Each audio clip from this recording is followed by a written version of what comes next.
Sa kabila nitong trilyon Opo. na naubos, eto yung Blue Ribbon na sa pamumuno ni Erwin Tulfo ay pinigil.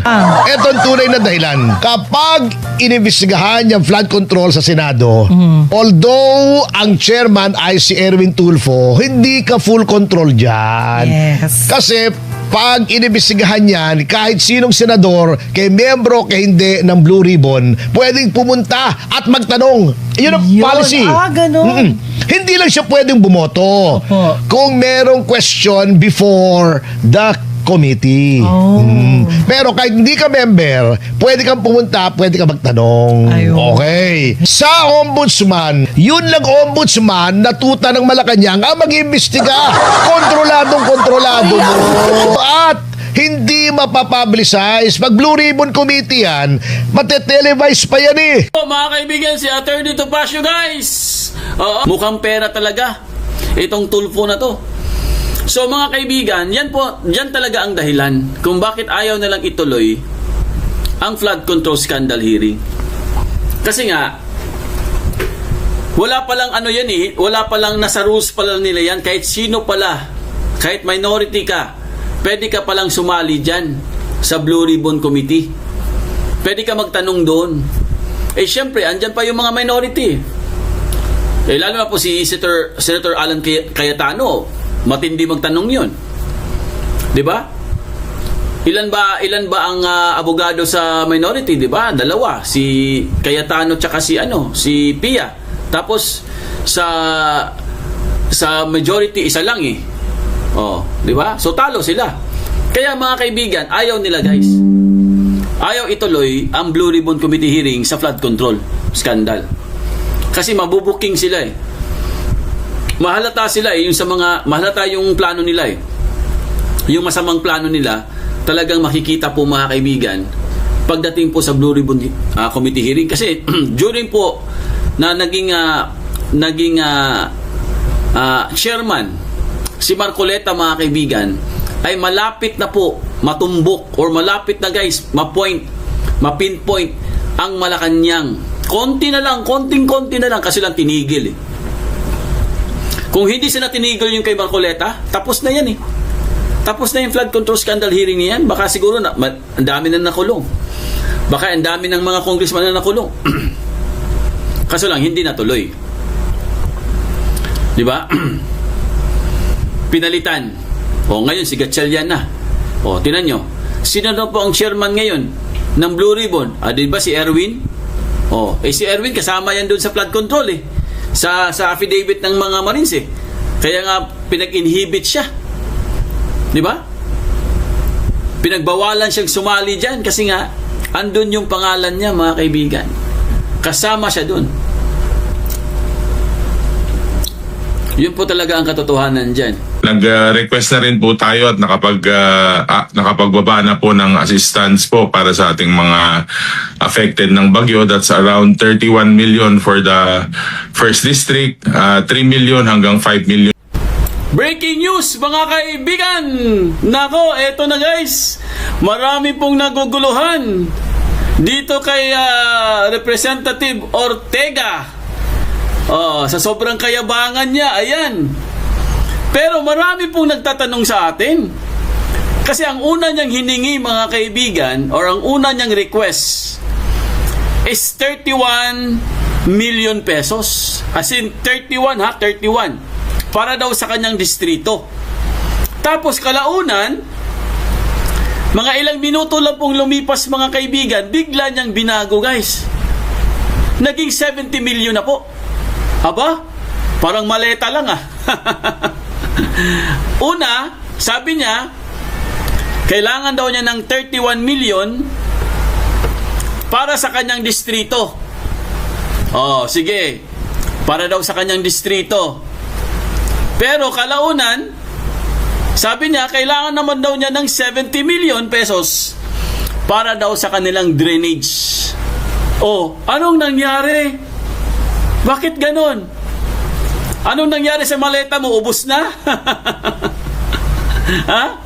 Bakit ganon? Paiba-iba. Una, 31 million, tapos 70 million. Pero, nabuking siya mga kaibigan. Dahil meron po siyang statement bago pa siya nag-request ng 31 million pesos at 71 or 70 million pesos, meron po siyang statement mga kaibigan at nabuking siya. Oo, tama po, isda, huli sa bunganga. Ibig sabihin guys, bistado po siya mga kaibigan. Sabi niya, Ortega, ibinidang gumagana ang lahat ng flood control sa kanyang distrito sa La Union. Ibig sabihin, gumagana, ibig sabihin, wala daw problema mga kaibigan. Okay, sabi niya wala pong nasirang flood control. Ito ha, mag-comment po kayo dito ha, mag-react po kayo dito kasi sabi niya wala pong nasirang flood control. Wala rin pong ghost project. Wala rin pong project na hindi gumagana. Lahat ng flood control gumana. Ayos gumagana naman pala eh. Ano yung binabalita nyo na bumaha daw ha? Anong sinasabi nyo bumaha sa La Union? Kayo talaga napakasinungaling ninyo. Mga kaibigan, kaya pala lumubog no? Kaya pala lumubog kasi sabi mo, gumana lahat. Bakit naman kasi ganito yung message niya, itong statement niya? Sabi niya guys, gumana daw lahat ng mga flood control. Ano ba talaga? Ha? Ano ba talaga totoo? Kasi kung babasahin natin dito guys, ibinida ni La Union Representative Paulo Ortega na walang nasirang pumalya o ghost flood control project sa kanyang distrito sa kabila ng mga pag-ulang-ulang dala ng bagyong Luis. Maya-maya may habagat pa. Wala pong nasirang flood control. Sabi niya mismo na wala daw nasirang flood control mga kaibigan. At wala din pong ghost project. Wala pong mga proyekto na hindi gumagana. Lahat ng flood control gumana. Yan po ang sinabi ni Congressman Ortega. Yes, bravo! Congressman, ang galing mo.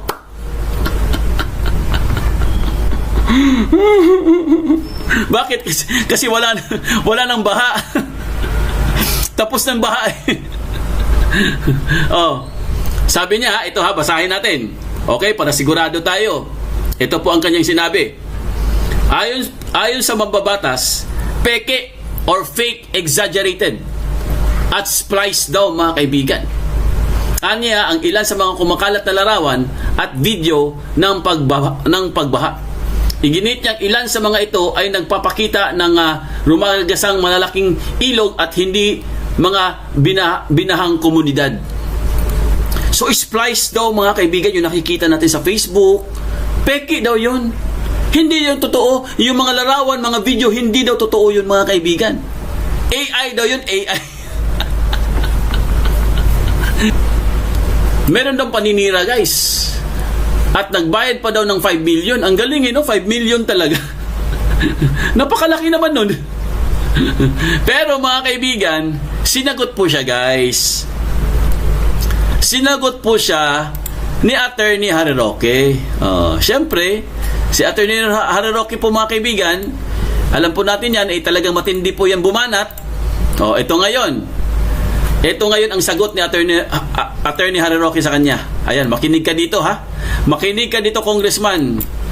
Ang sabi po ni Attorney Harry Roque, bayaran pala si Inang Kalikasan para magpaulan at magpabaha ang probinsya ng La Union. Ayan, sa pool ka tuloy. matindi ang tama sa utak nitong itong representante na to. Matindi ang tama sa utak mga kaibigan. Hugas kamay ka, ano? Masyadong hugas kamay. So ang sinabi po ni Attorney Harry Roque guys, ibig sabihin bayaran pala ang Inang Kalikasan. Kasi ang nagpabaha dyan ay ang kalikasan po. Wala namang kasalanan yung mga tao dyan. Ha? May nag-magic bar para bumaha yung lugar mo? Hindi po natin mapipigilan yan. Lalo na pag bagyo. Kasi ang Pilipinas po, tinatamaan talaga tayo ng 100 bagyo po sa isang taon. Minsan mahigit pa. Nasa history po yan. Tinatamaan po tayo ng bagyo. Hindi po nagbabayad ng 5 million para sirain yung distrito mo. Anong klaseng pag-iisip yan? Bagag siguro to. Hindi kaya bangag to mga kaibigan? Ha? Bakit niya nasabi ito? Bakit niya nasabi na meron daw nagbayad ng 5 million para siraan yung distrito niya? Sus Maria, Ginoo, giatay. Pakauwaw mong taon ng kongresmana eh. Ha? Pakauwaw yung taon ka, sir. Asa kagikan. Pisting yawa, giatay. Ha? Tingnan mo yung tingnan yung Quezon City. Tingnan nyo ang Maynila, tingnan nyo ibang lugar. Binaha din. Oh, ibig sabihin may nagbayad din diyan? Ha? Wala ka ng ibang palusot dahil na corner ka na. Dahil bumaha sa inyong lugar at marami pong napinsala at maraming nabiktima. Kaya aminin mo na kasi. Ayaw mo pang aminin eh.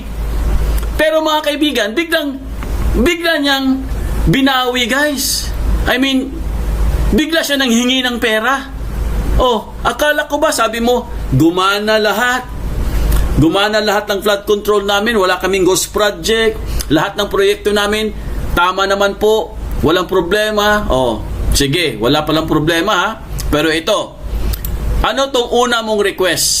Sige, puntahan natin yung pinakauna niyang request. Okay? Huwag po kayo magulat ha. Huwag po kayo magulat mga kaibigan sa una niyang request. Sige, ipakita natin dito. Para meron po tayong ano guys, no? Para meron po tayong katibayan. Ipakita natin yung una niyang request. Ayan. Okay. Ayan. Basahin niyo po sa inyong screen. So dito na po nagtatanong ang mga netizens. Marami pong nagke-question at marami pong naguguluhan, no? Unang-una guys, ang sinabi niya, Ortega humiling ng karagdagang 31 million peso para sa kanyang distrito. Okay, good. Oh, 31 million peso daw para sa kanyang distrito. Okay, sige. Para saan yang 31 million? Okay, basahin natin ha. Ang nakalagay dito, humiling sila Union 1st District Representative Paulo Ortega ng karagdagang 31 million peso para sa mga residente. Oh, para daw sa kanya mga residenteng naapektuhan di umano ng bagyong Maymay at Luis sa kanyang distrito. Ayun. Para daw sa kanyang distrito ang 31 million pesos. Okay. Nag-request siya. Nag-request na rin po tayo at nakapagpababa ng mga assistance or nagpapaba na daw siya ng mga assistance para sa ating mga affected na bagyo. That's around 31 million. Oh, nagbigay na daw siya ng 31 million for the first district. 3 million naman hanggang 5 million po sa bawat LGU. Depende po sa dami ng affected, sabi po niya guys. So depende daw sa kung gaano karami yung affected ng distrito niya.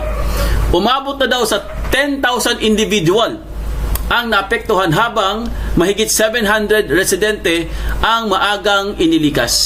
Oh, naitala sa 2.9 million piso pinsala, agrikultura 205,000 sa livestock at 3.4 million sa infrastruktura. Nauna nang ipinamahagi ng tinatayang 575,000 pesos na paunang tulong kabilang ang food packs. Okay. So yun po mga kaibigan, para daw sa kanyang distrito. So, una sinabi niya na walang problema po. Wala po kaming baha dito, hindi kami binaha. Joke lang yun. Hindi totoo yung nakita nyong binaha kami. Oo, wala yun. Exaggerated lang yun. Huwag kayong maniwala doon. Pero bakit? Ano to? Kung wala kayong baha dyan, ano to? Ano tong sinasabi mo na may nilikas po kayo ng almost, ilan yun? 700 resident nilikas mo. Kasi nga may baha. Ha? May baha kayo. Binaha kayo dyan. Yung nakita po sa mga Facebook or nakita po sa mga telebisyon or sa mga balita, totoo yun mga kaibigan. Ayaw lang niyang aminin guys. Pero ito na po ang pinakatanong ng lahat. Bakit nanghingi na naman po ng additional? Nanghingi na naman ng additional. Oh, akala ko ba okay kayo dyan? Okay yung mga okay yung flood control, okay lahat, walang problema, walang ghost project, gumagana lahat ng flood control. Bakit humingi na naman? Ito po, ipakita natin guys. Siyempre, ipakita natin dito, baka sabihin naman nila, ha? Kwento-kwento lang tayo dito. Hindi po. Meron po talaga itong source. At lumabas po ito mga kaibigan sa mga pahayagan na. Sige, ipakita natin. Magkano ang karagdagan? Ito po, ipakita natin dito. Wait lang ha. Ito po ang karagdagang hiningi. Ayan na. Oh. Ay, teka lang ha. Wait lang. Ipakita po natin dito para meron po kayong idea mga kaibigan kung magkano ang karagdagang hiningi nitong si ano. Wait lang. Ito ba yun? Ayun. Ayan po mga kaibigan, oh. Paldo na naman to guys, oh. Paldo, oh. Paldo naman. Sana all paldo. Ha? Sana all paldo. O, basahin niyo po sa inyong screen mga kaibigan. Ayan na po ang karagdagan na hiningi. Kami nagtatanong lang po tayo ha. O, nagtatanong lang po kami Congressman kung bakit po kayo nanghingi ng karagdagang 70 million pesos. Kasi nung una sabi mo 31 million pesos, ngayon naman 70 million. Bakit kaya? Sige, basahin natin. Ang sinabi po dito sa balita mga kaibigan, Ortega nangangailangan umano ng 70 million. Ha? Para daw ayusin ang drainage sa kanyang distrito. O ano to? Bakit aayusin yung drainage mo sa inyong distrito? Anong nangyari sa drainage nyo? Akala ko ba sabi mo gumagana lahat ng proyekto ninyo? Sabi mo wala kayong ghost project. Sabi mo lahat ng flood control hindi nasira. O ano to? Manghihingi ka ng 70 million karagdagang budget para ayusin ang drainage ninyo sa distrito nyo? Ay sus Maria Joseph, giatay ko dasay. Boy kurakot. Ha? Ano to, boy kurakot? Ha? Nagkadako man? Nagkadako man ang hiningi. Animal? From 31 million, naging 70 million. Ay sus Maria Joseph. Ano to, maleta? May tubo agad. Hoy, Congressman, ang bilis naman tumubo niyan. Yan ang sinasabi natin. Isda huli sa bunganga. Ang hilig nyo kasi magyabang eh. Sabi nyo, okay kayo dyan. Wala namang problema. Puro peke. Exaggerated ang balita. Tapos ngayon, manghihingi ka ng additional 70 million pesos para ayusin daw yung drainage, guys.